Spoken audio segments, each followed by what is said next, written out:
મિત્રો આજે હળવદ માર્કેટયાર્ડ ખાતે હળવદ માર્કેટયાર્ડ વેપારી એસોસિએશન દ્વારા હળવદ માર્કેટયાર્ડમાં તાજેતરમાં ચેરમેન અને વાઇસ ચેરમેનની જે નિમણૂક કરવામાં આવી છે, જે નવા ચહેરાને ચાન્સ આપવામાં આવ્યો છે.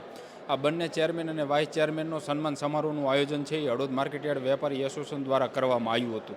આ તકે ધારાસભ્યની સાથે રાજકીય આગેવાનો સાથે સાધુ સંતો પણ જે છે એ ખાસ કરીને હાજર રહ્યા હતા. સાથે મોટી સંખ્યામાં વેપારીઓ પણ હાજર રહ્યા હતા. શું કહે છે વેપારી આગેવાન, તમે પણ સાંભળો. હું કરીમ ગોવાણી, હળવદ એપીએમસી વેપારી એસોસિએશનનો પ્રમુખ. આજનો આ પ્રોગ્રામ નવા જે ચેરમેન સાહેબ, વાઇસ ચેરમેન સાહેબ જે એપીએમસીના થયા છે એમને સન્માન સમારંભ માટેનો આ પ્રોગ્રામ હતો.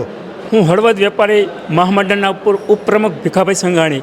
આજે જે અમારા માર્કેટયાર્ડની અંદર જે સમારંભ ગોઠવવામાં આવ્યો હતો ચેરમેન અને વાઇસ ચેરમેનના નવા યુક્ત થયેલા, તો એનો સારી રીતે જે સંગઠનની ભાવના સાથે દરેક વેપારીઓ કંધે કંધો મિલાવી અને દૂધમાં સાકર ભળી જાય એવો અમે આજ સન્માન સમારંભ ગોઠવેલો.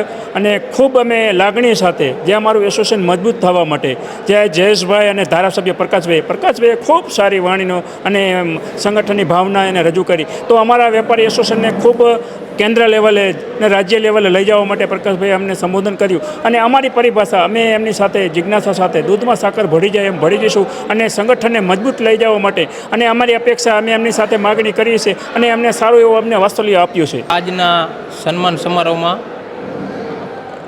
જે નવનિયુક્ત ચેરમેન અને વાઇસ ચેરમેનનું જે અમે સન્માન કર્યું, અને જ્યારે બિઝનેસમેન ચેરમેન મળ્યા છે માર્કેટિંગ યાર્ડને, ત્યારે અમારે એટલું જ કહેવું છે કે વેપારી એસોસિએશન અમારું અને આ બધા વેપારી સાથે મળી હળવદનું માર્કેટિંગ યાર્ડ ગુજરાતના 3જા નંબરનું માર્કેટિંગ યાર્ડ છે, તો એની સાથે ખંભે ખંભો મિલાવી અમે હળવદનું marketing yard number 1 marketing yard બને એવી અમને ખાતરી છે. ત્યારે અમે એમની પાસે એવી જ માગણી છે કે અમને સાથ આપે, સહકાર આપે અને અમે હળવદની યાર્ડને નંબર 1 યાર્ડ બનાવશું.